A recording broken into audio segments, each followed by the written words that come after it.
Welcome to GARcast, home of all manly media. Hello and welcome to GARcast. This is the year in review of 2017, which was a year, and we will look back on it because we can. Brilliant. It was a year, yeah. Oh yes. So we have, as usual, we have Ali. Hey. Boris. How do you do, fellow kids? Tom. What's good, gamers? And me, Ellen. It's a good podcast. So it already is. We could start with anime. What did we watch? What did we like? What was that year all about? Who wants to start? I guess I can. I'm just scrolling down through a 2017 year list, so I'm just gonna follow from what I see from that. I guess first up on this list is Kizumonogatari Part 3. Oh yeah. Yeah. I guess a very satisfying conclusion to a good wee movie trilogy that took far too long to come out. But I'm glad because it was very beautiful from start to finish. I don't know if anyone else watched it. I think Eleanor, you did. You watched them in the theaters, didn't you? I did. The Akiba Pass Festival, for some reason, didn't get Your Name or A Silent Voice, but did get a triple feature of Kizumonogatari. So I watched that in the cinema, which was a great experience as well. Like seeing them all in one go, and yeah, liked it. Personally, I just liked the second one a bit more. Don't know why, maybe just because of the action scenes and stuff that happens. But something that I can recommend to basically everyone is seeing a fan service Monogatari scene on a big screen with a big audience and general awkwardness by everyone in one place. What's that was like? Beautiful to visit. Is it a lot of awkward shuffling? Yes, some people seem to enjoy it. Like you would hear some noises from a few dudes here and there, like, oh yeah, while others just go, oh no, please stop. Just one guy in the corner and... joking off. Was that you, Boris? No, I haven't seen the movie yet. Well, it's like to their credit, like the panty shot scenes feel really out of place and like overly detailed. But that's how Nisio Isin writes. Like they like those panty shot scenes have whole pages dedicated to like how like intricate and like all the emotions that come out of them. It's really fucking weird. All the emotions that come out of the panties, or well, Araragi, but like I mean, whatever you want. Yeah, I think that scene in specifically, I think that's not a big spoiler, was that Araragi wants to touch Hanegawa's chest. Well, that's a permanent desire, isn't it? Yeah. But just can't bring himself to it, so he starts several attempts, and every time just the audience just went right up to, will he do it? Will he do it? No, he doesn't. It was beautiful, like seeing every single attempt, and everyone just getting very frustrated with a ton of laughing in it. So, Monogatari in the theater, can recommend. Kizumonogatari 3, lovely. Loved the second one just a bit more. Maybe because there was a big beefy punchy guy. I was about to ask. Yeah. But it was great. Liked it. What else do you got, Tom? What else do I got? I guess I'm leading it. You started it. Next on that, following on is a good link, is Owarimonogatari Season 2. I really enjoyed the first round of Owarimonogatari so much. It was probably my favorite round of Monogatari, and this second lot might just beat it. It's becoming less and less like Monogatari, and more just kind of, I don't know, what's his name? I've forgotten. Shaft Director Man's creative outlet. But I think that's Shinbo. Yeah. But that's honestly probably for the better. It's, I don't know, more and more interesting to watch, at least. I don't think many people did check it out, which is weird because Monogatari is like quite popular, but this one just kind of, I guess because it released all at once, people just didn't really pay attention to it. I mean, I guess you lose people with so many Monogataris. Like, some of them are short, but I guess you lose people each season. Yeah, I suppose so. Yeah, and sometimes you're not up to date or something. Like, I only have seen like Bake and Nisei, so I'm missing a lot of middle ground there. Yeah. It's really hard to keep track which one is a sequel and which one is, I don't know where in the timeline. I'm sure people on the internet have done up nice sweet charts for you. Watching Monogatari is a taxing exercise. Would you rather they were labelled like Gundam? I'd rather they just go with numbers like Monogatari 1. Season 73. Yeah. Monogatari. Yeah. I can work with Double numbers. Zeta Monogatari. I should probably post this link in chat because I'm sure people have seen shows that I haven't seen. I should probably follow along just in case I skip over something. Cool. Because like here I can see Rakugo Season 2, which I have not seen, and Maid in Abyss, which I have not seen, which is things people very much like. Sorry, very much like. Is this everything that came out last year? That's 21 pages. Yeah. I think it is. It's probably a heck ton. It's got Castlevania on there, so like it really is everything. I guess IBO Season 2 was this year. I didn't get around to that. IBO is IBO, I guess. How did you not get around to that? Didn't I like tell you like half a year ago? To watch it, yeah, you did. You've also told me to watch like a lot of things. Well, I've told you to watch the Thingamajig Escaflowne, but you never did, I guess. I think I have it like downloaded, maybe. I don't know. I have a lot of stuff.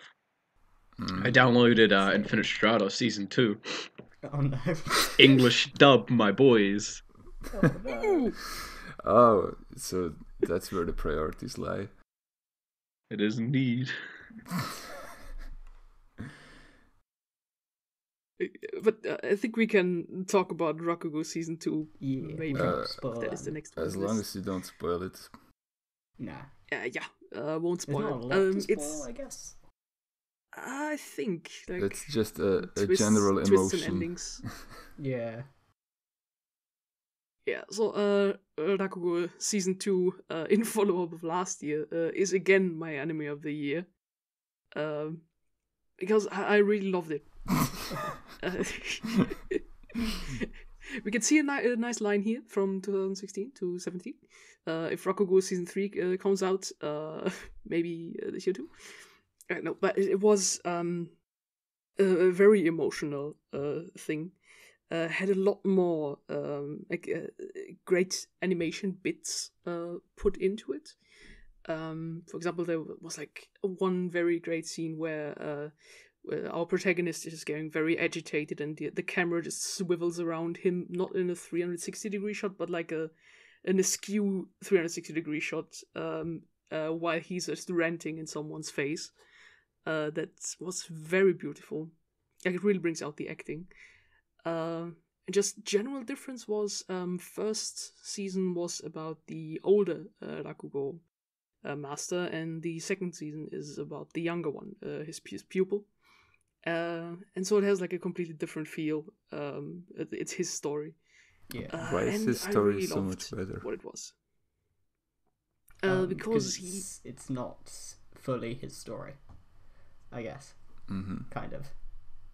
Yeah, it still ties into a lot of the first season as well. Because the old master's still there in the season, so they're not really done with him. The best way to look at it is the first season's about like tradition, and then the second season's about progression, and you get a wrap up at the end of the season for really the whole show. I don't know if there is more in the manga to come.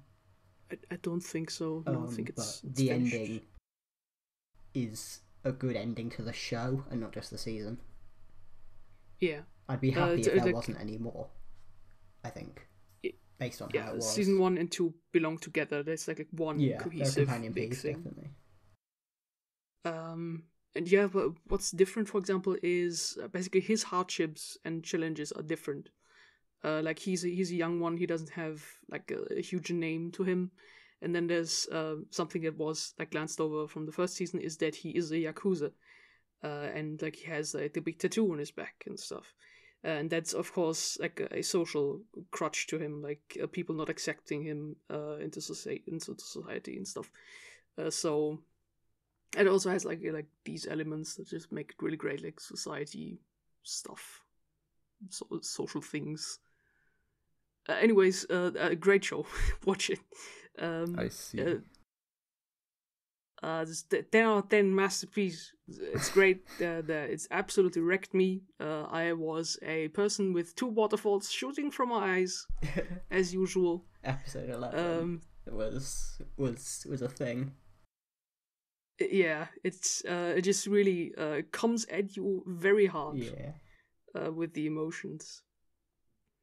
So if you haven't checked out Rakugo until now, you can just basically watch season 1 and season 2 in one go. And also there was a Blu-ray or like a special thing that season 2 episode 1 got like a director's cut. Something, it was like 45 minutes, just the way the first season was exactly. It just like establishes a lot more. I did not stuff. see that.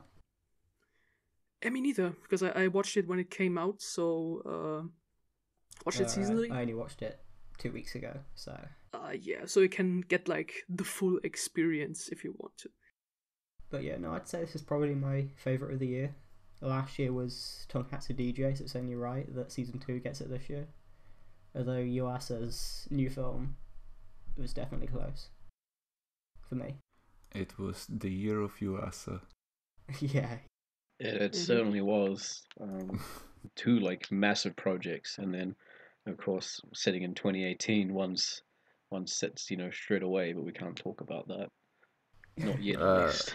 Devilman Crybaby was my favorite anime of 2017. Might as well. I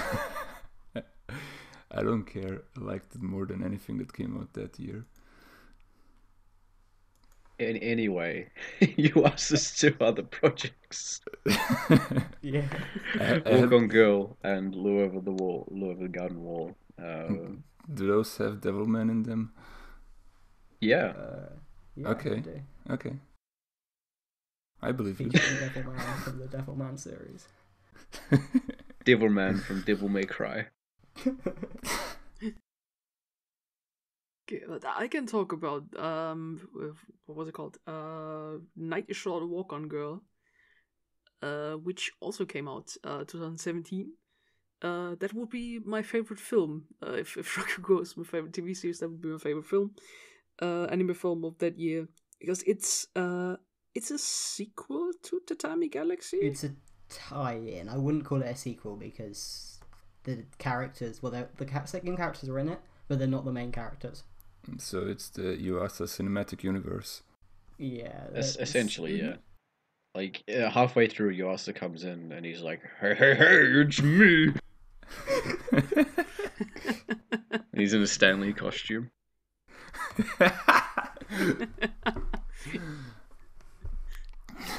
That's how he does it. Yeah, he just walks in the door. Yeah. As one do. Lure of the Garden Wall was, I think, controversially, I might have liked that a little bit more. I haven't seen it yet. Mm-hmm. Not many people have, and I wish people would see it. I don't know if I can see it. Yeah. Is it out on anything legally or? Oh, yeah. No, probably not. It's being distributed, I think. Yeah. By something. Discotech, possibly? Oh, good old Discotech. Hell yeah. I can trust them. It might be. It might not be Discotech. I just pulled that out of my ass, maybe, but... We'll pretend it is distributed by Discotech so we someone. can all be happy. Yeah. I don't understand. As long as, like, Disney doesn't distribute it, like how they fucked up the Ghibli Blu-rays. It's only a matter of time. Oh no, Disney released a whole lot of like old Ghibli Blu-rays and DVDs. Um, but like the Disney logo was larger than like the fucking name of the film. Oops. Oopsie. Oops, all Disney. Okay, when's Totoro being in the Avengers then? It's only a matter of time. It's only a matter of time. When's the Cat Returns part of the Avengers?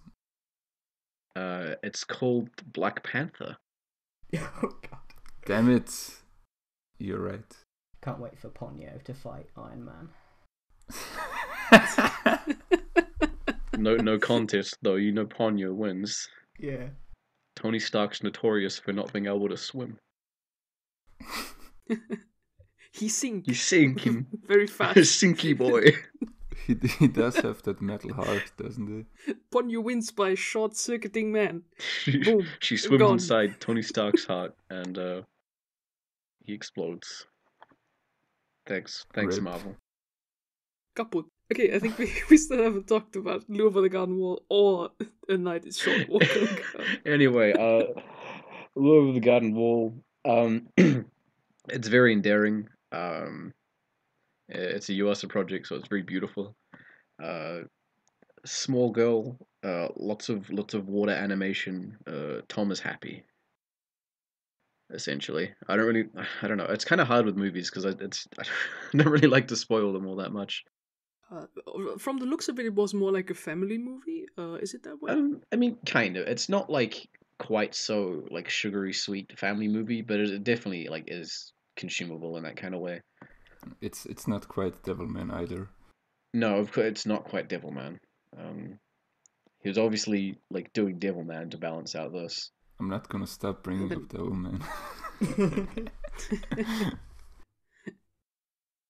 And Night is Short Walk on Girl didn't have a lot of sexual stuff and violence in it, but did have a lot of drinking. It's the good stuff. Whoa. She drank the big wine. It was impressive. Whoa. It's about a girl who wants to drink a lot and goes through many bars, meets a lot of people, and Fights Devilman. basically that's the whole story.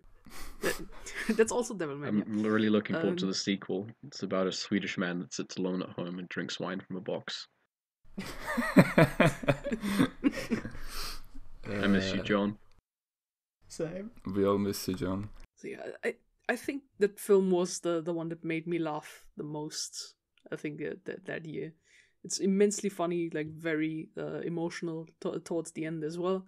As basically what happens if one night of drinking goes into one big adventure and it all rolls up very neatly at the end.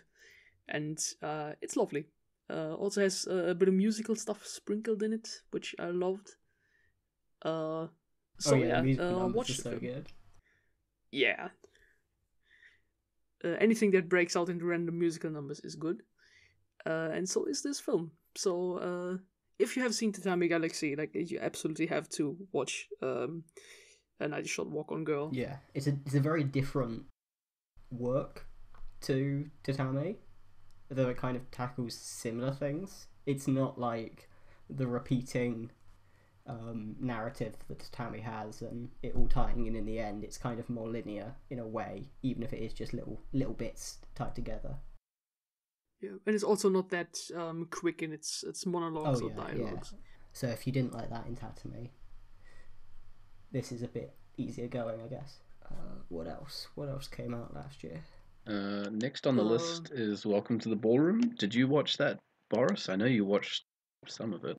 I watched like 2 episodes. I forgot that show existed. Same. That's twice as many episodes as I watched of it. Remember when people were excited for that show, and then like nobody spoke about it after the second I mean, that's episode? so much anime though. Like the anime community is such a fair weather friend. You know, they're more than happy to like hype something up or whatever. And then it's like, hey, remember that Yes, show that was yeah. about Italian food, and everyone was hyping it up, and then no one talked about it. Oh. I feel people are quite disingenuous with how they view and like True. things in the anime community, but that's not relevant. That's just me being grumpy. Let's talk about giraffe necks instead. Apparently, Ballroom went downhill, or so I've heard. I don't know. It was already I think just... majorly generic when I watched the first 2 episodes. Like, didn't give a shit. It's just a sports anime with dancing, and people look fucking weird. Yeah, I got the same thing coming from it. It's basically is a shonen that with dancing. Yeah, that's about it. So I focused on other things because it just didn't grab me that much. Like from the looks and from the animation of it, everything was fine, but it was like it didn't hook me off my feet. So I left it where it was. I think after 2 or 3 episodes. Fair. I only saw the first one. Yeah. Apparently, the latter episodes are like about how you need to subdue your female partner or some shit. I don't know. It's really weird. I mean, I didn't think the first episode was all that bad. I just didn't really see any reason to continue it. It's one of those things that I may get to in the future. Like a lot of seasonal shows. It's like interesting to have a look at. Like, well, this isn't like trash, but I don't really have any immediate desire. Little Witch Academia. Oh, NWA. I love Straight Outta Compton.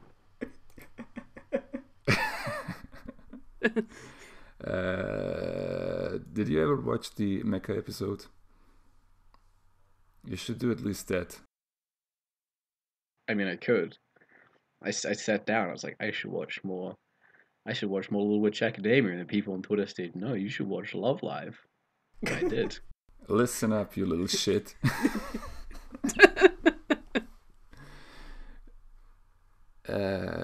At least watch the 1 episode. Yes. I'll get to it eventually, Dad. Stop bugging me. No. You will watch the robot episode, or it gets the hose.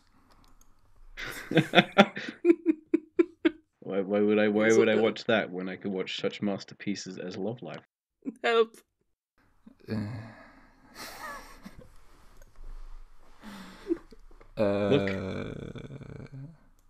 What? Look, it's I'm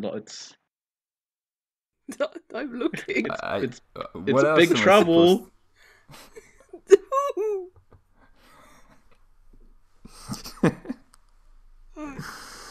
What about about Little Witch Academia? But no, that picture's not going away. About Little Witch Academia, it's a great show. Loved it a lot. It's very episodic, very comfy. That gets a lot more intense with the last episodes. Basically, it's a show that loves Western culture a lot. You will find a ton of references to like different cartoons and television shows from either Europe or America, because it plays in the UK. Yeah. It's basically Harry Potter, like very Harry Potter inspired with its magical school, but it is its own take. Except Harry Potter never had a giant robot, so it sucks in comparison. Yeah. Also, there's all the new lore of Harry Potter about how wizards shit their pants and then they just magic it away.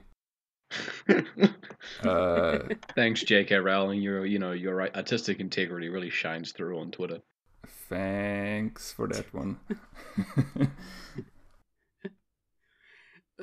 Yeah, there is a great part in Little Witch Academia about that, which is the falling apart of tradition and like new technology and modernity coming in, and that is a very cool aspect. I don't know, like there's the one episode that got memed a lot, which is like everybody complaining, like the orcs and everything from the castle, that they want to get paid because it's just not something you should do anymore.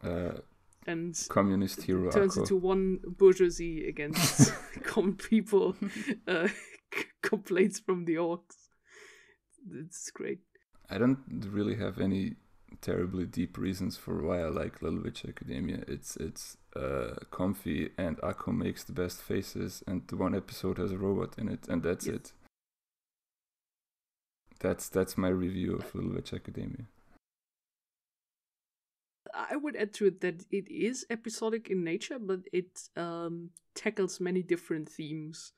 Like, for example, but like very interesting tiny themes. Like how that you can enjoy like edgy stuff from your youth, for example, that you shouldn't be ashamed of it. With like one great episode that centers around like Twilight. sort of Twilight author. What else? There's the long boy. Oh yeah, the very long Shiba Inu. Yeah. Why he's so long? Immensely long. He's so long. He's on screen for a second, and that's enough. That's all you need to know about him. It's a dog with A very long a dog. dog with long legs. The Bayonetta of dogs. When are they Shoots gonna from port its this dog paws. to the Nintendo Switch?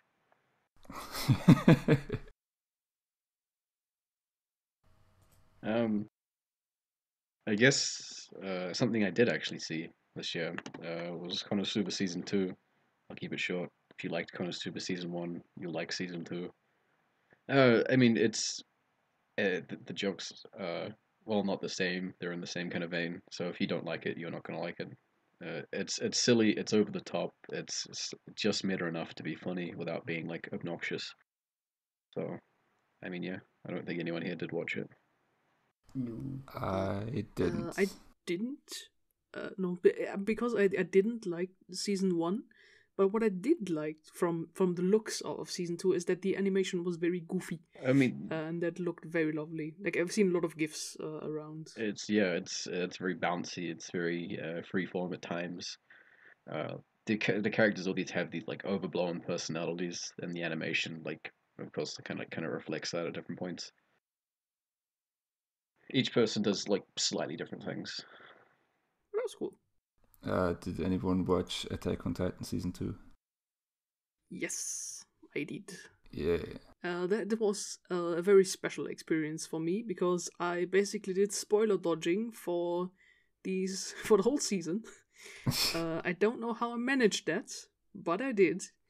And then when everything was out, binged it all in one weekend, and that was a great experience. So you Loved it very much. didn't know about the twist at all? Nope. Man, I don't know how I managed it. the presentation on that twist was my favorite thing. I think I talked about this in some other podcast. I feel like I'm repeating myself. Where it's just this huge twist and they reveal it, but it's in the background and the two characters are talking and it's far away and no one's reacting. Yeah, I nearly missed the Yeah. twist. It's so great because it just happened so in such a mundane Yeah. way that you just stumble over it after 10 seconds. Like, what? And everyone takes did you like 10 just say? seconds to react because they need time to just process it.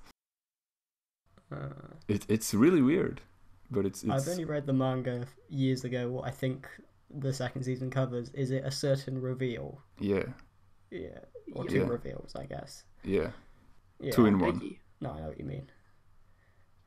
Is the animation worth watching it for if I already know what happens? Yes. Yes. Animation is fantastic. The big fight that everyone is I guess waiting for in this season is awesome. Like, yeah, presentation wise, that was great, especially with the whole soundtrack and like camera movement and stuff. Like it really delivers on the bombast. It's what you watch Attack on Titan for. You watch it for like a bunch of over the top shit happening and animation and music going wild and giant naked people beating each other up. Yep. And in addition, it had like a bit of a mystery thing going on as well. And throughout Eren as a protagonist for most of the time, which was also kind of refreshing to see more of an ensemble cast of like different protagonists or like, different plot lines intertwining.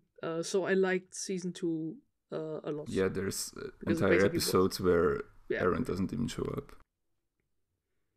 Yeah. So yeah, even if you didn't like season 1, just somehow watched it. Season 2 is like different in feel, and I had a great time with it. Like, especially binging it all. I couldn't even imagine. Like, I can't even fathom how you could have watched that seasonally. Because it just has one continuous hype that just goes through. Well, that was like what I noticed because I didn't watch the first season of Attack on Titan until it was all out, and it's kind of like every episode kind of leaves you in the lurch for the next one, like almost unnaturally so. So it's kind of like I've got to see. That's the good Yeah. stuff. Yeah, that happened to me back then too. When it was season 1, I think it was out until I think episode 16 or 18 or something. So I binged all of it and then suddenly reached the end and had to wait 1 week. And it's like, no, give me, I want. So yeah, Attack on Titan season 2, good time. Can recommend. Binge it all in 1 or 2 days, and you will have fun. Have fun. What is fun? We don't know anymore. It's Fun is banned. no fun allowed. Fun allowed, says the angry old man. This giant robot. I guess maybe some people here have seen the Lupin OVA. Yeah, I want to talk about that. A Bloodspray of Ichikawa Goemon. Yay. I mean, kind of like, of course I've seen it. I can't. It's kind of to be expected of me. To anyone that hasn't watched it, Goemon kills like 50 dudes in a minute. It's great. It's great. Yeah, Lupin smokes You the get to see Jigen with some cool goggles. There we go. Yeah. that too, yeah. The boy. And a big bear man with 2 axes and a steel smile. And some really intense flesh shaving. Oh Yeah. Yeah. It's a little uncomfortable at times, but I don't know, it's very good. Takes a lot to make me cringe at violence. But I did. Same. Like, it has been like said already in the podcast. Like Lupin comes basically in 2 different tastes. Either it's the dark gritty one or the happy fun one. And this is definitely one of the gritty ones, but it's basically just a matter of personal taste if you like this or that one more. But this really one like smokes gritty the one. weed, so he's the fun one too. Makes up the big That is smoke. true. Yeah. Takes It's not. a It's not fat rip. completely. It's not completely free of fun stuff. Like there are some moments of character animation that are at least quirky. It's just not if you want like a traditional Lupin story. If you're expecting like Cagliostro from it, don't. But, This like- is not it. No. There are some moments in it, like when Jigen and Lupin are in the car, and yeah. Bearman like smashes the axe down. Their reaction to that was really kind of goofy. But like other than that, and a few other moments, it is very, I guess, grounded. Maybe as grounded as that kind of thing can be. Yeah. It does have. a lot Except of, for the X guy like over the top. destroying a ship. Yeah. Mhm. But like any but- moment where Lupin and Jigen are in a car, that's always the best thing about anything. Yeah. Yes. It always leads to shenanigans. I can summarize my watch of that OVA with basically 2 moods that interchanged a lot, and that was this is fun, and the other mood was oh god, that must have hurt. It was a mixture of these 2. Very violent stuff. Like even if you say, "Oh, I have no problem with violence," nah, a lot of stuff happens, and also just so much fun. Like the big bear dude who is the villain of the story is like, I don't know, just there's so much charisma even though he doesn't even say much. Like I love the guy. It's basically Oh. has 2 axes. How his and ending destroys stuff. is very satisfying, and it Oh, yeah. feels very fitting for Lupin, I guess. It's kind of like I said, just how it all comes to an end. Mm. Oh, and I think you should watch the previous OVA before that. They belong together. Yeah, which is, Jigen's Gravestone. Gravestone. You get to see yeah, and also- Metal Gear Solid Lupin with the eye patch. Ooh, yeah. It's the same director for and- both of them, and it's a very good director. Which I wanted to point out, which you should get hype for. It's by good old Koike, who also did Redline, and I think it really shows. Yeah, Redline's a good movie too. Oh yes. So Redline Lupin, watch it. Great OVAs. Redline is part of the Lupin canon. I can get behind that 100%. Sure, why not? It's just in the Just future. want the second Redline to happen with their tiny car between all the big ones, Ah, fuck yeah. like scooting along. Any other anime? We're about 40 minutes in, by the way. Oh, there is a lot more to come. Okay. I'll skim through some. Much comes in like a lion. Shaft show about shogi guy. Very melancholic, very well directed. Shows kind of like how family and people can sort of help build you or break you down, and how your hobbies don't have to define who you are and all kinds of stuff. It's really nice. Dragon Maid, lol. That's a review. That's what I'm giving. Castlevania already talked about. It's fucking amazing. Vampire Deep Bloodlust. Yeah. Watch it. What else is there? There's Handshakers. Has There's, Handshake. His Handshake is fucking art. The frame rate makes me want to tear my eyes out. There's Gamers. There's Gamers. Berserk finished season Gamers, 2. That did not happen. No. Good show that came Well, out this year. Dragon Dentist. I really like Dragon Dentist. It's one of my favorite shows this I year. still have to watch that. Yeah. Why is that not on my list? What the fuck? Yeah. Oh, I guess it's a different title. It's Japanese title. Wasn't that just like 2 OVAs or something? Yeah, it is at 2 OVAs, and it kind of doesn't go in the way you think it would go. It's a little bit weird and kind of strange in its structure, and it's a little bit unsatisfying, I guess, if you're looking for like a longer story, and I feel like it could have done that. But in terms of an interesting sort of 2-part OVA special show, it's more than worth your time. If you can sit down and watch all the fucking Boku no Hero Academia, you can sit down and watch the Dragon Dentist. Tom, Yeah, you Hero wanna talk about Academia Hero Academia? season 8 happened. It's Oh, yeah. only the second Was one. On the better things, Shingeki no Bahamut season 2, not as good as the good. first one, but still alright. Did you finish it? I did. Nina, very good protagonist. She is so goofy and See, all it takes for a good protagonist is to make a bunch of good faces. Because Yeah, Nina I guess that's for true. like half the show doesn't even have a place in the story. She just kind of goes along with shit. Yeah. But she makes the good faces and she's cute, so whatever. We can continue this fast forward. Kakegurui, you saw this, Boris. Yeah. Someone just take a screenshot of Boris's post that was in Discord the other day and put that on screen. That's your review. Yeah, that's right. Done. Recovery of an MMO junkie. That was fine, I guess. It kind of fetishized, I thought, the hikikomori culture, but that's all right. What doesn't these days? The new Kino season. I didn't see it, but I saw some of the last episode, and I was pissing myself laughing. I saw the sheep. Sheep everywhere. I don't. Okay. Scum's Wish. You watched this, Eleanor? I watched this and it made me yell a lot.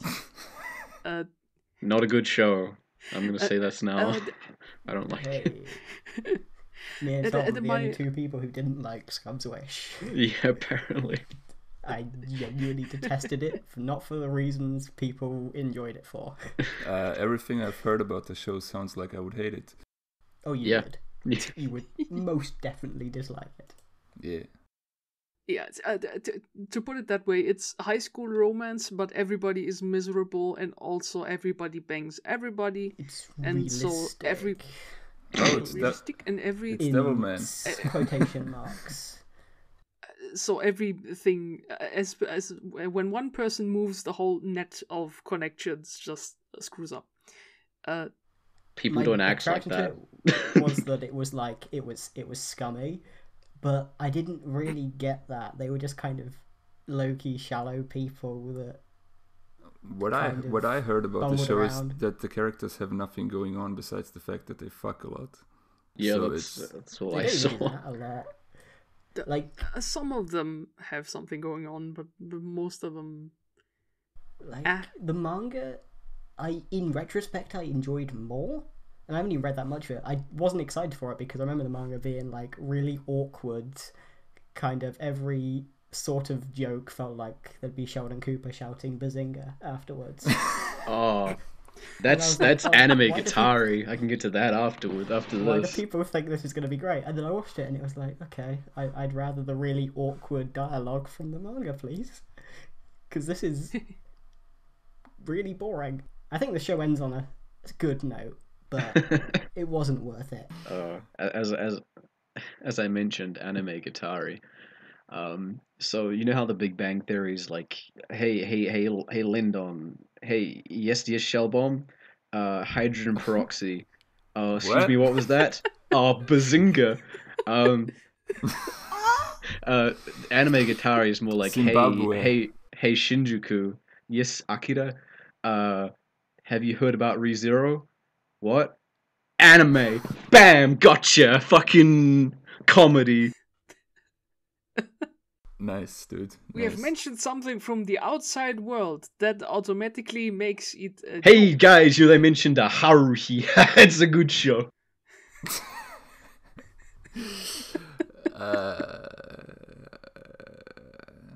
Apparently, I heard that it says something good about like anime communities and stuff, but oh, it's most just a people fucking jerk told off me, piece. It's especially like, hey, you that like it's just- anime? You're a cool Yeah. dude. Well, if I'm watching an anime, I guess I like it. So, like, I don't know, it's even more redundant than Big Bang Theory. There's less of it than Big Bang Theory, so it's probably better. Did you watch Thunderbolt Season 2, Tom? I did get around to it. It took me a wee while because I watched like the first 2 episodes and then it took me a while to get to the rest of it.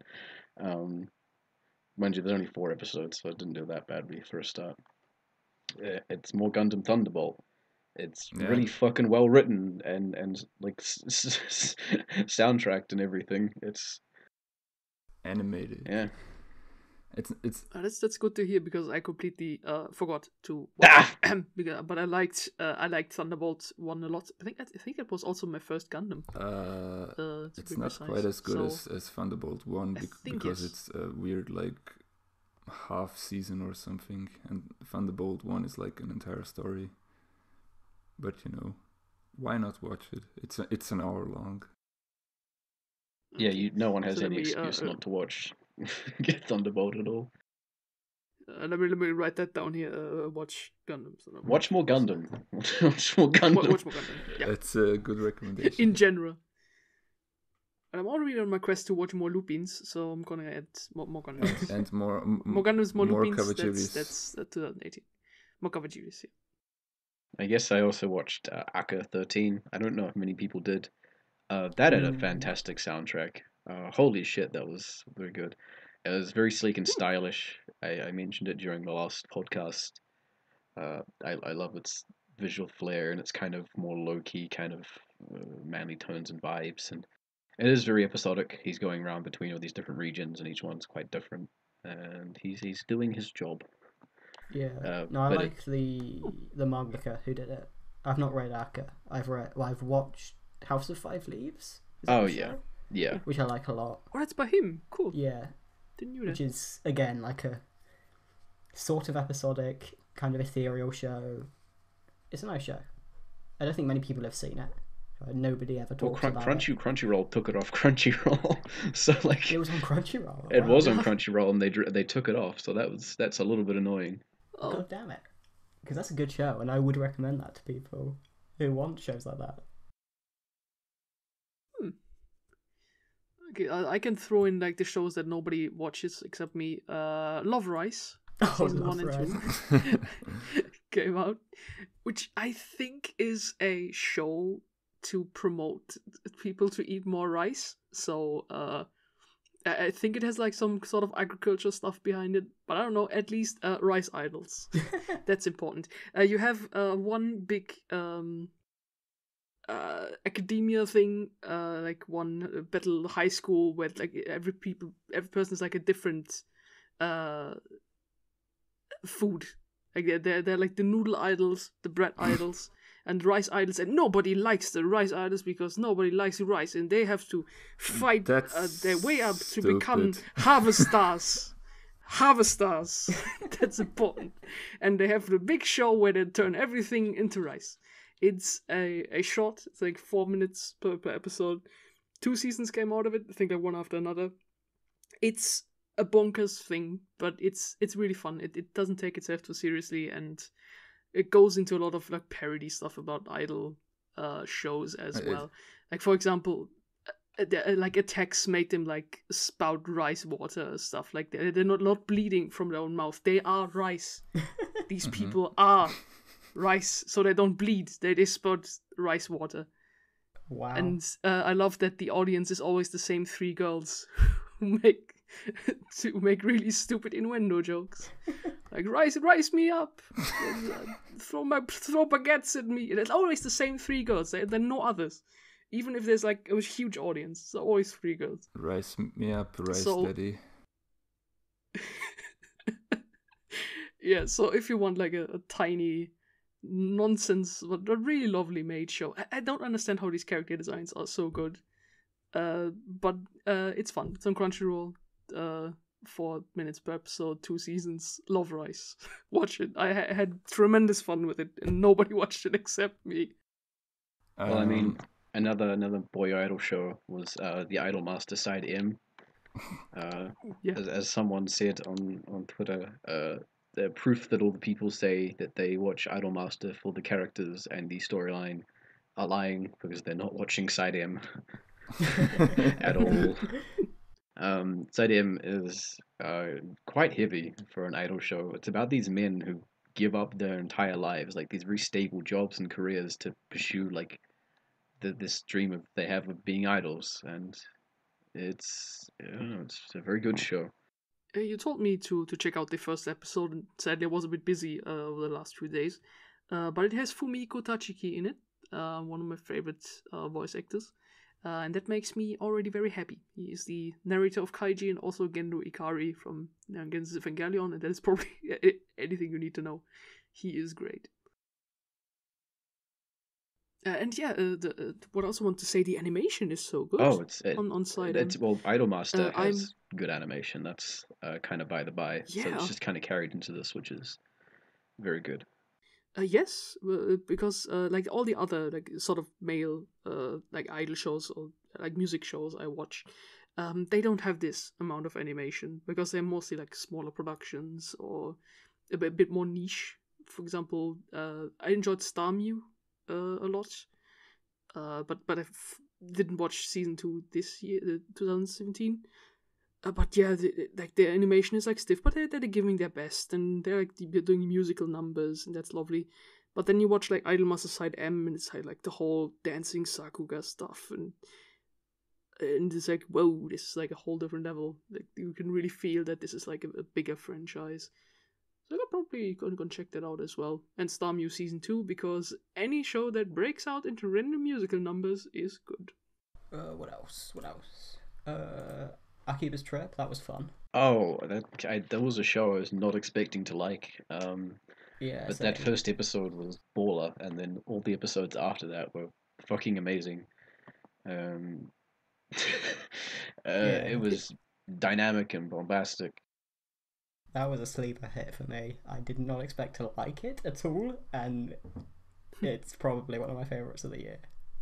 Sure. Yeah, for sure, for me as well. Because like I've obviously heard of the game, and the game's like whatever, it's kind of fan servicey. But the show didn't really focus on fan service at all. It was far more focused on telling these sort of short, funny stories, focusing on a different kind of like otaku obsession each week, as the main character just kind of switches whatever. Yeah, there's like a Yu-Gi-Oh episode. I watched that Yu-Gi-Oh episode with you. That was a blast. I mean, it's. I think probably Sorry. going to revisit it because I didn't like the first episode that much. But then I heard from you all guys that like every episode is different, so I think I'm going to revisit that. I definitely recommend it because it goes into some like kind of funny and obscure stuff, like sort of like the audio otaku, where he gets obsessed with speakers and different kind of sound volumes and levels and stuff like shit like Yeah. that. It's Okay, that's it's really clever, and amazingly animated right through it. Good soundtrack as well. So, Yeah. uh, Blend S happened. It did. It did happen. I just know the OP memes. That's it. I don't even know what the show is about. These Yeah. girls and they work in CAF. Okay. Okay. Kemono friends, I enjoyed immensely. Thanks to Yeah. Marcus. Yeah, well, and Blender. Shout out Yeah. to Marcus for deafening both of us.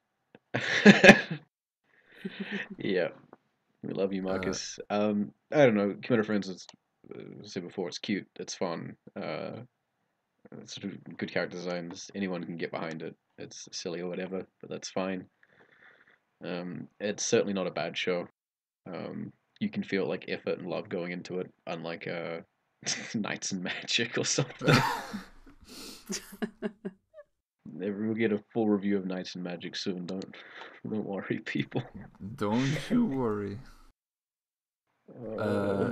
We forgot one important one, which I think nobody finished for all of us. It's Mahojin Guru Guru. No, I got I've not I'm got very that behind yet. on that. I will be getting to that this year sometime. Because I know I'm Yeah, going same. to like it probably a lot. Yep. Watched like 5 episodes and was like, mwah, it's beautiful. Love it. I dropped it. Shit. Yeah, you're old. Yeah. See that old man from Mahojin Guru Guru who teaches the dance? That's you. You're that old man. Great. Okay. Did anyone watch Blame? No, I want to read the manga No. first. Yeah, same. Well, damn it. I thought someone watched it. Blame's good. It's a Blame movie, and it's Blame. Oh, speaking of CG movies, Gantz O finally came out as well this year. Oh, right. Well, at least it came out on Netflix here, and that was surprisingly good. Yeah. It was, Like, it is adapting the best part of Gantz as well, and it manages to make it its own thing pretty well. It works surprisingly okay as a standalone. Yeah. And that's like, what, an hour and a half of aliens being beaten up? And it With looks cool really designs. good. And it cuts out some of the weirder stuff that Gantz is known for, but it doesn't feel lesser. Did anyone watch Inuyashiki? I've read Inuyashiki. Wanted to read it. I didn't really have any desire to watch it, and I've heard it was like really kind of weird. Like I guess like the manga, but even more so. I read the manga and I dropped it, and then I watched the anime and I dropped it. So Exciting. there you go. And now there's a live action movie coming out, And you'll probably drop that. I guess. Right in the middle of the movie. Just So walk out. no, Nope. I don't want to. I think I'm like the one person alive that finished just because.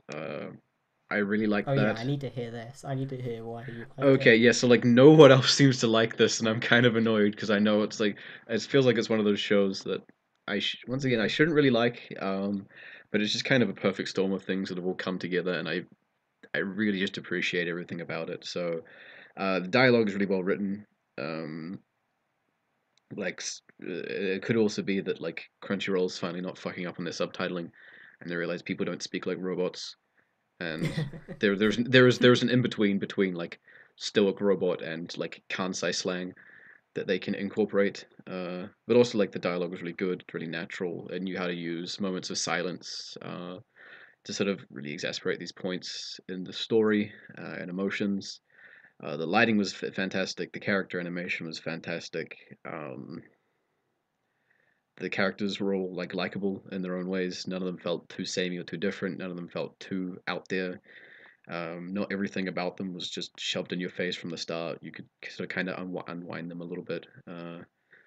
there was like one or two bits that was like really really fucking stupid.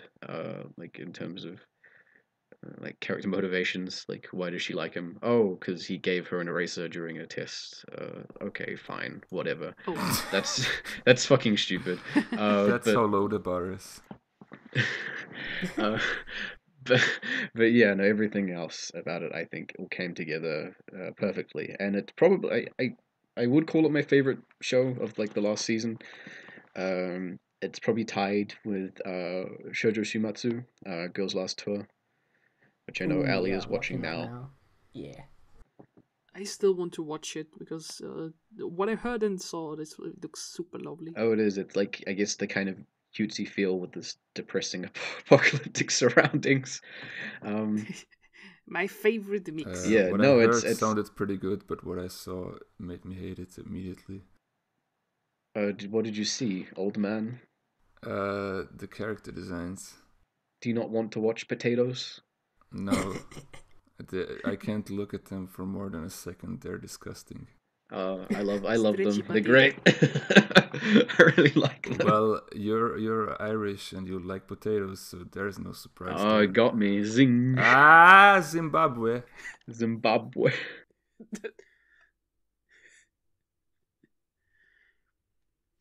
Uh,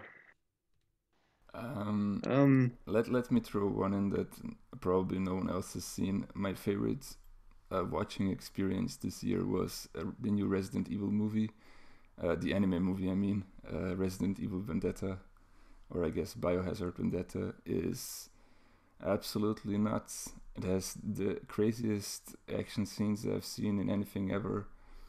And I was watching it with a friend, and I think did you show me a GIF of two people rolling on the floor, shooting at each other? Yeah, because it was brilliant. It's like fucking, I don't know, like John Wick and Equilibrium in one thing.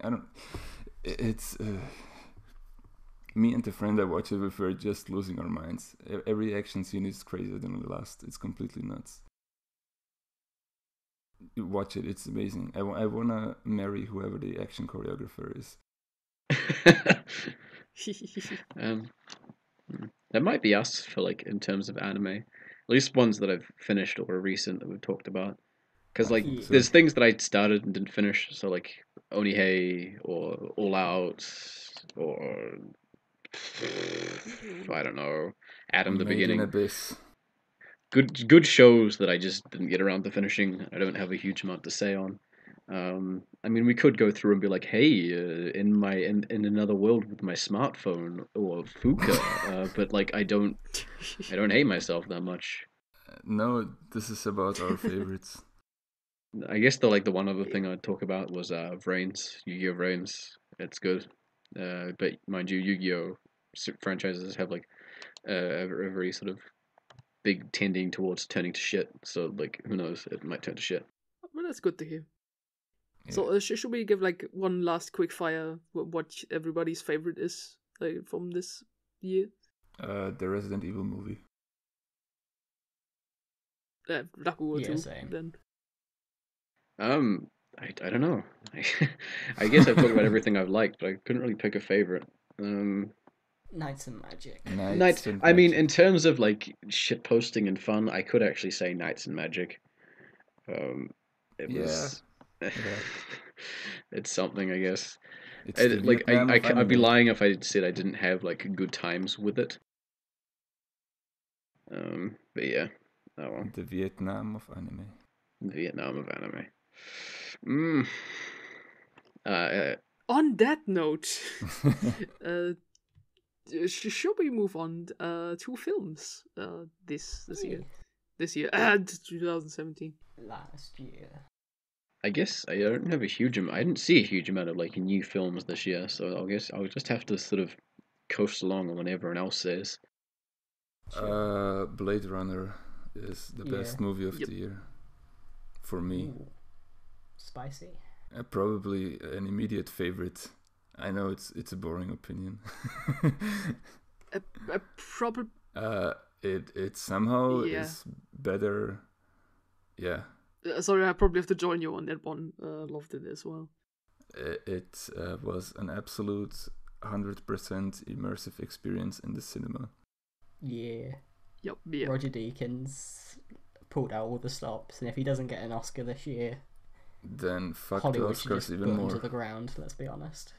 Fuck you, Hollywood. I don't know what you can really say about Blade Runner at this point. If most people have probably seen it, Yeah, well, like, we like well, it. not really. I mean, it didn't make that Well, much money. Most of our viewers probably have. Yeah, I guess it's really good. Oh yeah, it was like a complete package of everything. Like a great story to follow, like very slow but underlined by these fantastic visuals Yeah. as well. Like the whole shot compositions, the colors, the contrast, The goose, and then with this big The goose. The Goosey booming Boy. soundtrack. the goose. Yeah, and he as well. He has that one moment it. where he starts screaming, and it's my favorite reaction image of the year. I mean, he actually acted it really well, but just, it's really funny as an image. Yeah. And also, one of my favorites like characters was the hard drinking police officer lady. I've forgotten her name. She was cool. Like basically a lot of very cool characters in there. Yeah. Her name's Joshi. Okay. She was great in it. Lovely arc, as well as like basically anyone, even though like Bautista in the first scene, like I love them as well. Oh yeah, Batista was in there. So if you still have the chance to see it in the cinema, please do. Because it's one that should be enjoyed on the biggest screen possible with the biggest sound system that you can find. And I think just watching it at home will probably take away from the whole experience. It's coming out on Blu-ray next month, so I don't think it has any more cinema showings. Yeah. Heck. It was one of those ones that was in cinemas for quite a long time, because I guess it kept getting views. What else was really good? Baby Driver. Baby Oh yeah, Driver. Baby Driver was Yes. good. It's the Yeah, next I best think I one. tweeted out Really saying good. it was like one of the most satisfying movies I've ever watched, just because of like I can get how behind that. Yeah. yeah, just because of how like well everything goes with the whole like time to music idea. Like, good job, Edgar Wright. It's just nice to see everything Yeah. come together on screen. Like, I knew that like the songs lined up with the choreography, but I didn't realize that was actually part of the film itself, and that was a really interesting element. Having like the bank heist not start until it got to the right bit in the song. I really liked that little touch. It felt very Edgar Wright. Yeah. Also, if you watch the film, because I didn't see it in theaters because I slacked off. Bought myself the Blu-ray. And For shame. there's absolutely dreadful display, and watched it at home, and there's like very cool not extras worked in there, but if you watch the film with headphones, you get the music on the correct headphone that's also in the movie. Like, for example, if he takes out one, the music stops on that one. Oh wow! As well, so you get like a super. I listen to it with speakers, so I'm gonna try it with headphones at some point then. Yeah, because it's cool because it just takes the music away, but like the dialogue and stuff is like it's normal, like you would experience yourself like Baby, and that is super I wonder cool. what it does on a surround system. My I friend could has probably one. try that. Gotta try that. I'm looking at surround systems right now. If I went and bought a Baby Driver Blu-ray, I could give it a testo. I'm gonna have to order that Blu-ray. Yeah. Baby Driver is the best Initial D movie you can watch. It's There you Initial go. D without the fluff of Initial D.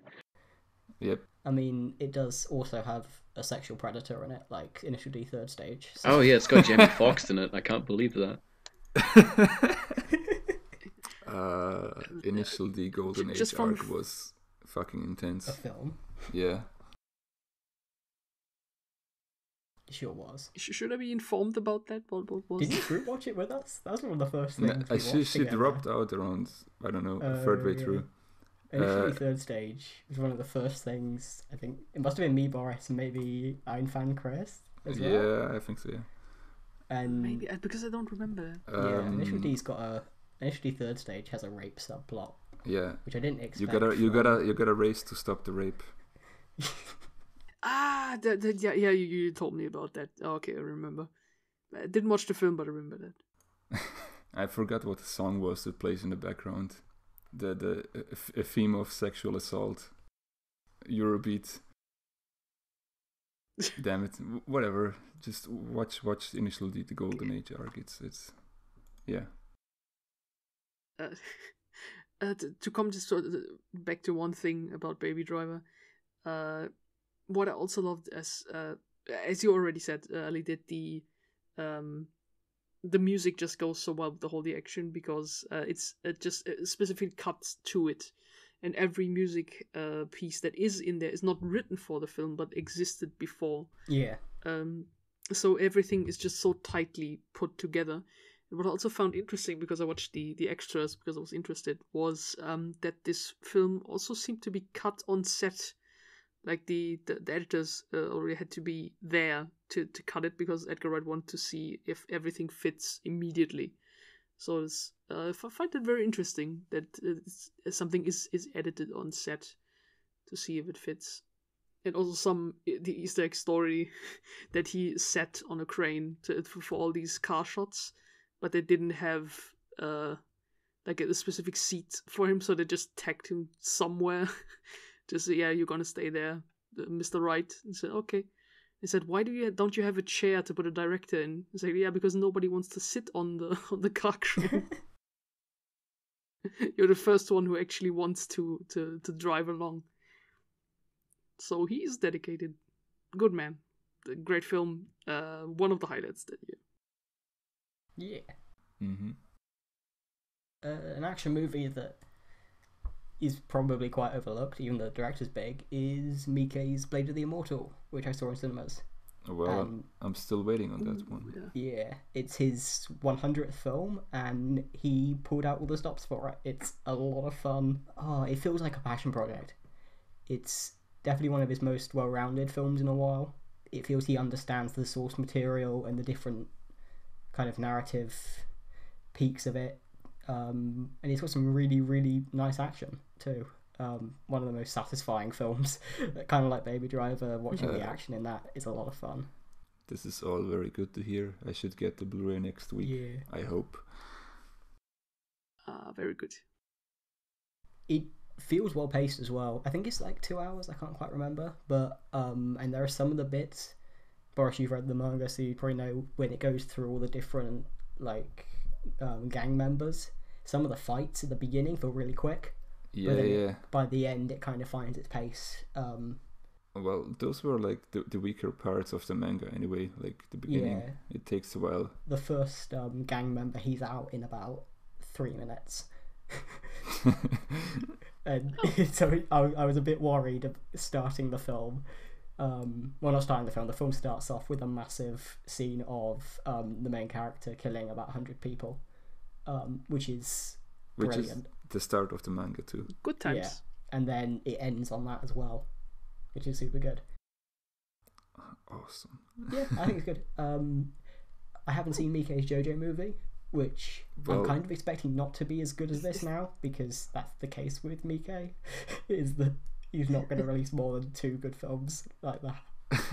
Apparently the JoJo movie is better than you would expect for a JoJo probably. live action movie, which seems like an impossible task. Yeah. Does it have a release yet? Because that's something I would get my grubby hands Blu-ray on. I'm not sure, no. I don't think it's out on anything, really. I can't find it through other sources yet, so I guess it's not officially out anywhere. No.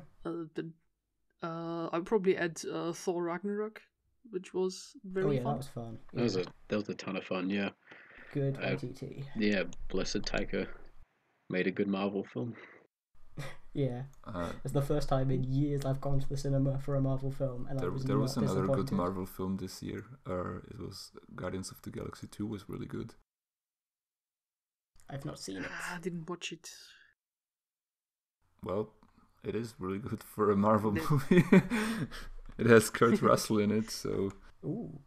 That's almost as good as Taika Waititi as a big rock man. Well, he might be a big rock man. I'm not gonna spoil anything. What I liked about Thor was just how funny it was. I think it was one of the funniest films that I had seen that year. I had an absolute blast in the theater. It's was very much Taika's comedy. Yeah, I saw an interview with him, and he said he kind of tried to bypass the whole committee-written comedy and sort of see where he can play to the strengths of different actors and bring it all together. I think, from what I remember from that interview, I don't really agree with what he was going for, and I don't think he really achieved it as well. Because I know he wanted to make it like kind of a hero's journey, and it have like kind of a character arc, and I don't think that was as strong, but that may be the committee hand kind of, you need to set this up and this up, but given that I've not watched really any of the Thors or any Marvel films in years, I think it was alright as a standalone, honestly. Yeah, that is also a thing, that Thor is basically a bit detached from the Avengers, like in this story. Of course, there's like... There's Hulk. Okay, that's not a spoiler, that was in the first trailer. Hulk is there, but you don't need to be super up-to-date on all the Avengers to watch Doctor this one. Strange is also in it for like 2 minutes. Yeah. Oh, yeah. Oh, he's fun. So yeah, Thor Ragnarok, definitely good comedy, then very fun, great action scenes, and some of the like say impressive shots, like the ones that were supposed to look like grand, also looked very grand. Then I would probably add Get Out, which I watched just yesterday for this podcast. Yeah, I saw it the other day. I saw too. Get Out, really good. Loved it. Like super loved, but it was like, yeah, woo, that's good. A unique horror film, I would say. Like, the premise is sounds fairly easy, but it takes itself to like different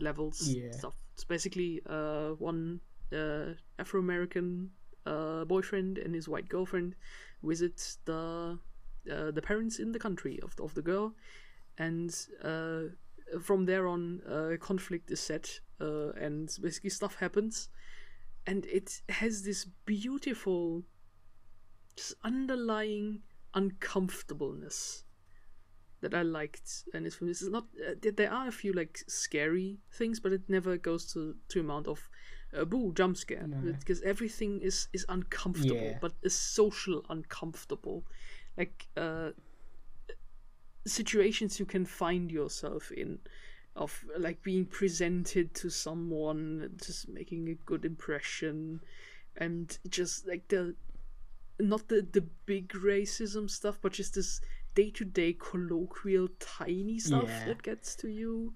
That's nailed really well. And I think that's why it being a little bit more subtle, even if it doesn't really feel that on the surface, is why I'm not too keen on the third arc. The whole kind of reveal, I think, is a little too silly. I expected it probably to be a bit more ridiculous from the start, but then it was a bit of tonal whiplash, I think, when the reveal at the end happens.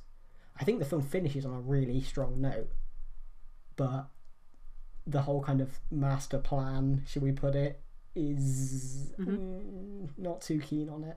I think it could have been done better. And not really to its detriment. I think it's like the first hypnosis scene was really effective for me. I remember watching it and just being super uncomfortable. And the dinner party scenes and that stuff are very uncomfortable, as was intended. But yeah, I think it's good. It's a really interesting horror movie. I know some people, i.e. the Academy Awards, consider it a comedy. I didn't laugh once at this film because it really delivers its uncomfortableness very well.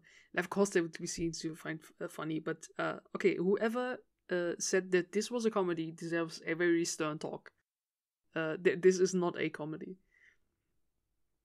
And about the third arc, you mentioned it comes, well, not out of nowhere, but I like that it's still, everything is tied to it nicely. Like every character has its own thing. Stuff is getting how do you call it? Gets callbacks. Yeah. And you can see things that were put up in the first or second arc return in the third one. So it's not detached. It's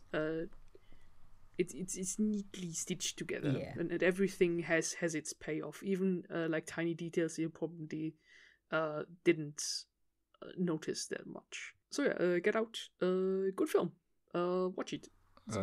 So Elena, I've heard your new favorite movie is Death Note. Is that right? Not favorite movie, but I liked it. Was quite surprised myself because it was very divisive. Some people absolutely hated it, some people loved it. So I thought to myself, well, might as well watch it, make my own opinion. Liked it as a Death Note adaptation because it really brings in the whole like American high school setting very well, and also the double protagonist thing was very, very fun. I liked it as a My Chemical Romance AMV. Yes, it's edgy. The high school kids being, we're gonna change the world and be gods and stuff. And we're gonna make out. And then William Dafoe appears, and then they scream a lot. It's a great duality of these. Yeah, we're so powerful and so good, and William Dafoe. Yeah, it's for this one, just put up it's Tom's quote about Willem Dafoe on screen. Oh, brilliant! Yes. Yeah, I mean, I had fun with the movie. I don't think it was a good movie, really, but I did think it was fun and enjoyable. I guess there's something to be said about like maybe like intentional design, but it's also just like fucking stupid. So it's like, yeah. I won't deny it's fun. Like I had a good time with it. So some people complained about Light being whiny, but I think that's really what sold him for me, because it just shows that he's not as mature as he wants to be, and also it just seemed a bit more realistic to me. I mean, if suddenly William Dafoe stands in front of you like 2.50 meters tall, I don't think you would react like in a calm manner. No, you would scream and run to the door, bang it, hide under the tables. Like I found that sort of very refreshing. Well, unless you're Tom. And you after them cummies.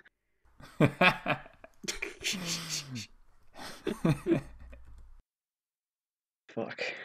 I don't remember the context to me saying that. I think I was drunk. Well, you just I would really... assume so. You really like Willem Dafoe. I do. I do really like Willem Dafoe.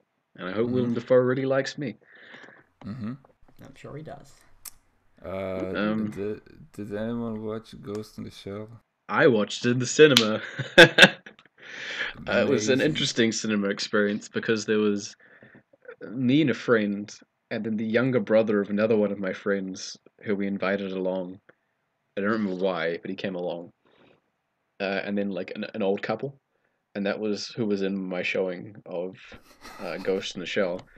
And for the start, like every time something was fucking stupid, my friend and I would just like joke about it for like the first half. And then by the end of it, I was like, we just wanted to die. Like, if you ever wanted like me to point out like what's a 1 out of 10 film, this like Ghost in the Shell 2017 is it's like as bad as a film can get. It's has like no idea what made what it's adapted from good. It has nothing good that's original. It has no good filmmaking. It has no good sound design. Like even the set design is underwhelming. The scenes are disjointed because they're so busy trying to pay homage to the original show but like not in like a cohesive way. So it's like we'll just recreate the scene, even though it doesn't really make much sense in terms of how the structure is going. And so like by the end of it, like the old couple walked out, and I was like, it turned to my friend like, so Anton, how you doing? How was that? And he just like fell in front of the cinema screen and screamed. And we walked around to the servo and like got a drink or whatever, and just tried to comprehend life. And it was worse because we sat down and we'd watched the original like the day before. And it was like I don't know how many times I've watched it now, but we were like, oh, such an amazing film. Like it doesn't feel like it feels like it goes past so quickly. It's such a like an interesting film. You're so engaged and everything. And then just like no. But don't worry, guys. Oshi isn't dead. There's basset hounds in the movie. The movie's saved. Yeah, that's a pretty good summary. I don't think I hated it even that much, but it's like, yeah, everything you say is right. How does Scarlett Johansson compare to the other iterations of your beloved She Major? is really boring and not even trying. That's Scarlett Johansson now. And she has the marinara sauce. Oh, Chief, I've got it. The meatball, the marinara. Hey, boss.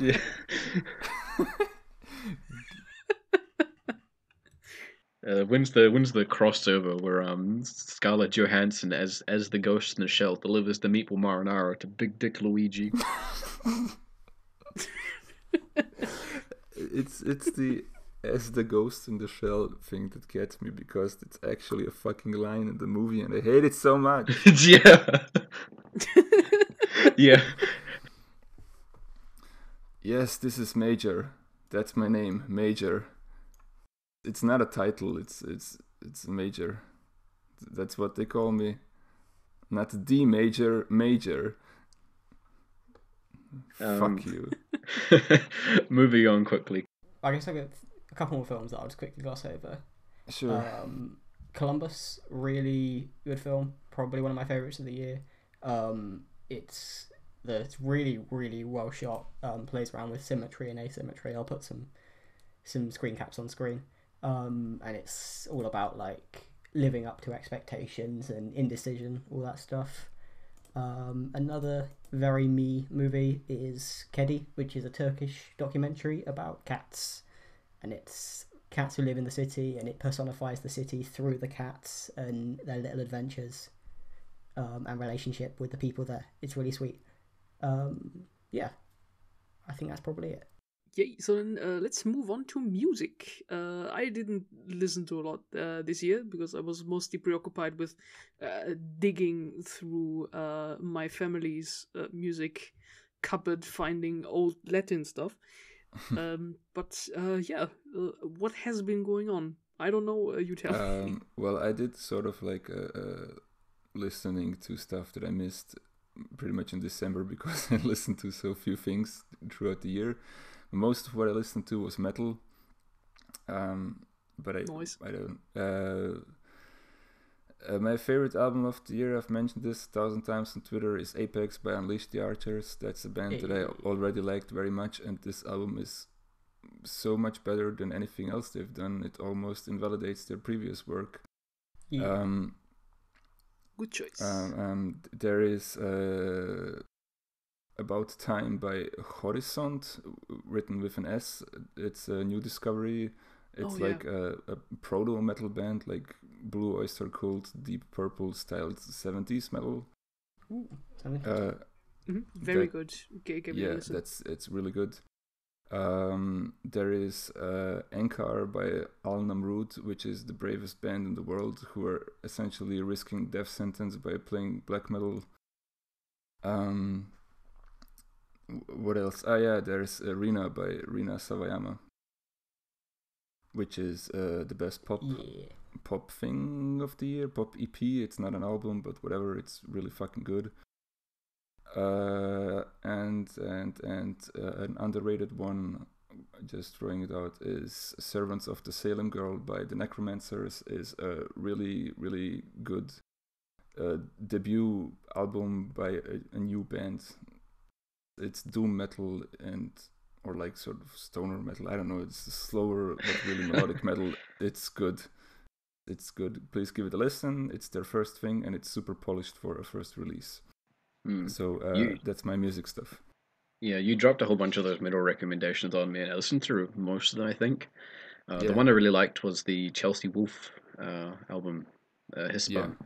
That was a powerful album. That was a great listen. Chelsea Wolf always flirting with metal, but this one is just straight up a metal album. So yeah, like I said last year, I didn't really listen to albums last year. This year, I made sure to change that, and I fall in love with listening to music again. So I've listened to inordinate amounts of music this year to try and just hear so much. A lot of it was shit. But not here to talk about shit stuff. Sorry, Taylor Swift. Sorry, Adam Levine. Spicy. In terms of stuff that came out this year, like I don't know. There was, I guess I could have really come into rap more. So, Thundercats album. I know Ali loves that as well. Yeah. I love Thundercat in general. Drunk is such a fun album. I've listened to it so many times. It never gets old for me. Nah, definitely not. As well as from the start of the year, Wiley's album Godfather. That's, I guess, like not quite. It's very different to Drunk in a way. I mean, in a way, it is very different to Drunk. It's a bit softer. I haven't listened to it in a wee while, but I really enjoy it. Slap my album 3x3 on the screen. Favorite album of the year with me might as well just be Radio. Like, I've listened to that so many times now this year with friends and everything. It's a good band. They've never made a bad song except for the songs they made that were bad. Which were all like collabs with people. All the songs they've made that I don't like are collabs with people. So yeah. Okay. Did anyone end up listening to Radio at all? Or?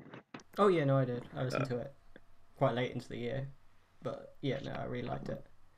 I was surprised there was some stuff on there that's kind of old now, stuff from like 2015. The opening to that one weird anime. Yeah, Hit Parade. Hotel Alien. Hotel Alien, not Hit Parade. Yeah, it's I guess because they don't release albums all that much, and everything they've released before, they've released like one album and then a whole bunch of EPs before this. So yeah, they don't release albums all that much. It's always strong material. Yeah.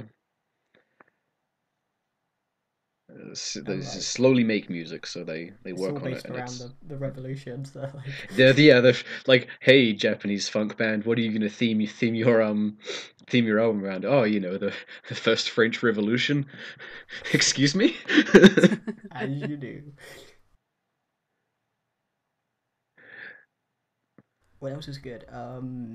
King Gizzard. Like I said this time last year, they said they were going to release 5 albums, and they did. They released 5 albums. Their most recent one came out on the 31st of December. So they were cutting it short. And most of them were good. Well, they were all decent. Some were better than the others. Their first album, Flying Microtonal Banana, is weird, but it's also really good. Playing around with microtones. And then they had a big epic album, Murder of the Universe, which is good on first listen. I didn't really like it afterwards. Then they released a jazz album that was okay. Then they released an album that is royalty free for some reason, and that was decent. And then their album that came out a few days ago was pretty good on first listen. I haven't listened to it much because it came out on the 31st of December. Yeah, so they released 5 albums. I hope they kind of settle down now and release at least one project. Maybe this year, maybe next year, but the 5 album streak was fun while it lasted. I mean, props to them, like the absolute madmen. This was a this was a weird year for like music releases because Death Grips is like, hey, sorry that album's taking so long. Here's an album to tide you over until we release it. It's like, oh, okay. So Crouching Tiger, Hidden Gabba came out, and that was I guess like a 40-minute album EP. I don't know what you'd call it. That was solid. It was really strange that they just kind of released that to try and appease people, but I won't say no. If I can throw in one album that I liked, New Perturbator album, came out, new model, and it's a lot harsher. Like it's not the usual like dark synth that you would find from Hotline Miami. It's still that way, but it's like very heavy now, and it's basically these drops can blast you off your chair and throw you against the wall. Yeah, it has one of the most insane drops I've heard in a while. I can't remember which song exactly it is. I think it's Tainted Empire. You will know when it hits. Yep. It's basically boom, you're gone. You're dust. And I'm going to mention one album, or rather one song that we basically have to mention. It fits in with the brand. Beast in Black, power metal band, released an album called Berserker. Yep. And it has a few songs on Berserk. Both the band name and the album title is a Berserk reference. So, yeah. Yeah. And the song is it called Beast in Black? No, Berserker. Yeah, it is called Berserker. The song, absolute fun. Would sing at a karaoke, and you wouldn't allow to stop me. I would pull that off, in no matter what state. It's power metal how I like it. Nearly going into the over the top, not kitsch, but sing along. Happiness that it really is, while also headbanging and air guitaring all the way. So yeah, Beast in Black, very fun. There's also stuff I haven't listened to in its entirety, which is good, but yeah, like the new Igor album is probably great, but I haven't listened to every song yet. You should. I also heard a few songs. It's a ride, but I like it. It's a good ride. Oh yeah, and maybe we can say it as an album, which I liked very much. Neil Cicieraga's Mouth Moods came out in January. I didn't really like that album. I really like. I feel real bad because Neil's last album he released under like Lemon Demon. I loved the the 80s like synth pop vibes and that kind of shit, and like the really clever and interesting lyrics and all that kind of stuff. And this one, like, while they're really fun and interesting mashups, I can't sit down and like get into it all that much. Yeah, no, I can see that. Yeah, it's not really an album experience, more like that I enjoy single songs from it a lot, but it's not like a sit down and listen album. Like, for example, the mashup, which I found insane but also immensely great, is Inception and YMCA. Time. Oh, yeah. Time. I think I still want to do that one day. I'm going to do that as a music video set to 300. Because that is exactly the mix it goes for. And I want to do it. Well, like, what's the song on it? Wow Wow, where he mixed together, like, the fucking Will Smith Wild West rap with a whole bunch of different things and then makes it about anal sex. It's great. Yeah, that's a good track too. Is Bustin' from that album too? Maybe I know. Fun. Bustin' is the only song I know by him, and it's good. Oh, there's so much music. I don't know what to choose. I'll just go for Somi Petit Afrique is like African music mixed with American jazz. Really nice vocals in that. Idol's Brutalism is a punk album, English punk album, and it's probably one of the best punk albums I've listened to in ages. Very topical and very, very angry. And what else? Oh, Black Dahlia Murder. Yeah. Nightbringer's death metal album. Very, very good. I've listened to it countless times now. One of the most consistent bands in all of metal. Do soundtracks count? Persona 5 soundtrack. Oh yeah, no, like definitely. Yeah. I don't think I'll be around to talk. I might have to leave soon. If you do talk about games, but like Persona 5, stylish and flashy, and the soundtrack fits perfectly to it. So Yep.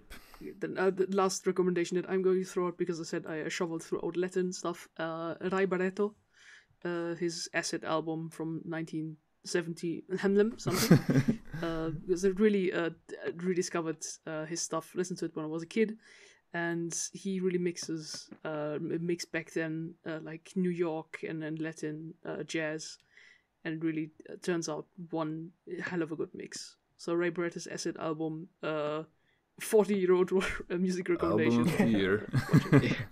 Album of yeah, the year. his like Yeah, Eleanor. we found out Sorry. just the label that he was under, Fania, still exists today, and they still do like Latin and jazz stuff, and they even have like a YouTube channel where they upload like old concerts and stuff. So yeah, I can recommend that. But sorry, Yeah, no, Eleanor. I can't remember what the context was, but messaged me about Ray Beretta earlier in the year. So I've listened through all his stuff, and all his stuff's excellent. It's very nice Latin-inspired jazz. It's something a bit different if you're kind of sick of like American jazz. It's got great vibes to it. It's very, I guess, soothing and relaxing. Oh, and I can't believe it. Number one, everything shill. Forgot to shill everything. They released a new album this year. It's got some weaker songs, but it's got a couple of bangers to balance it out. So it's pretty good, I reckon. I listen to it when I'm in shit moods. Tom recommends everything. I'm sure we'll chuck everything we missed up on screen at some point. Oh yeah. And just say, listen to these. We need to make a list anyway for like the description. Yeah. Oh god, that's gonna be fun. Yep. I'm gonna throw everything in the description. Yeah. You can read everything. Hopefully. Okay, so that was our year in review then, I think. Sure. We could cover games like in a bit, like if we just record a small side session to cover those later on. I'm fine with that, but I've got to run in like 5-10 minutes. So, well, we can go through it really quickly. It was one of the strongest years in gaming since I don't know when. We've had Yakuza 0 and Neo and Nier Automata and Persona 5 and Ruiner and New Zelda, New Mario. Yeah, the Nintendo stuff that I can't play and what did I forget? There was more. I know there was more. CK2 put out some good DLCs. Shovel Knight put out a new campaign with Spectre Knight that was excellent. Bloody hell, I don't know. I feel like I'm forgetting a bunch of shit, but it Mass Effect Andromeda was hot garbage, but that's fine. It was a meme. Didn't play Cuphead, but that was pretty praised. I couldn't play it. Yakuza is back. That's the important thing. Yeah, Yakuza 0 is Yes. fucking amazing. And there was Yakuza Kiwami as well this year. I think 2 is 2 out. I don't know. I'm not Yeah, sure. it's out in Japan, I Two's think. out, but not translated. Yeah. No localization so far, but Kiwami 2 is out. Yeah, and as well. they made an announcement for the potentially greatest game of all time, which is the Fist of the North Star spin-off of Yakuza. And I don't know if we're gonna get that one, but I'm gonna find a way to play it. I mean, it's not region locked. I think you can. Yeah, it's import it, right? Japanese language locked. But whatever. Oh, okay, yeah. Just We'll learn find a way. Japanese, it's fine. Yeah, it's whatever. It's a real quick Japanese learning session. Yeah, I think that's that. Aye. It's we one can of our just- longer podcasts anyway. You just flash everything we missed on screen all at once. Yeah, but like in a split second, like so Doesn't it's feel a subliminal message. I guess before we wrap up, a slight announcement. You might notice a slightly missing Tom for a wee while. I'm turning myself into a vagabond, and I'm fucking off somewhere. Who knows?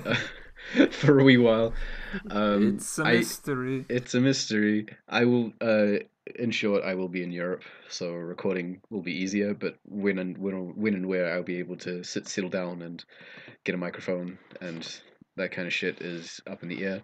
So I don't know. I would love to come back. But if I like get stuck in the like post-apocalyptic wasteland that is Belgium, and like can't record podcasts, that's fine. I'm sure I can be replaced. Like you've got the 3 best hosts of GARcast are staying on, so. Yeah. We won't replace you. I think so far our plan was to get like a few guests to sit in and keep your place warm. Yeah, we might as so well do you some can guest come ones. back. I'm just gonna have like a potato sitting next to me, and it's, you know. I mean, Give it a worst face. case, I like go to Boris's house and we just record on the same microphone. It'd be great. That could work, yeah.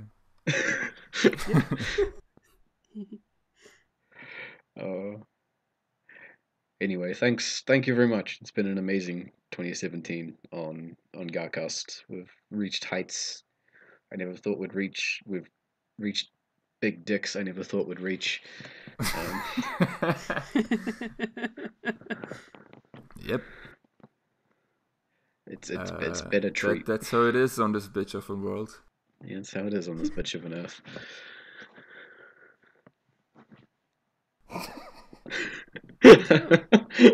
Look forward to the Knights and Magic review, I guess. I don't know how to finish from here. Yeah, that thing, right. Let's just end it. Yeah, no, I'm going to say something as well. That thank you for your continued support, all of you lovely listeners out there, and thank you, everybody, for like being on this little here GARcast that we built. What a strange journey it is. Too scared to put up the trash casts one day, next day, the best mascot ever. Too scared of living, too afraid to die. Yep. So this has been then the GARcast year in review. Thank you everyone for being here, and we will continue to be here and record stuff. So yeah, this has been as usual Ali. Bye bye.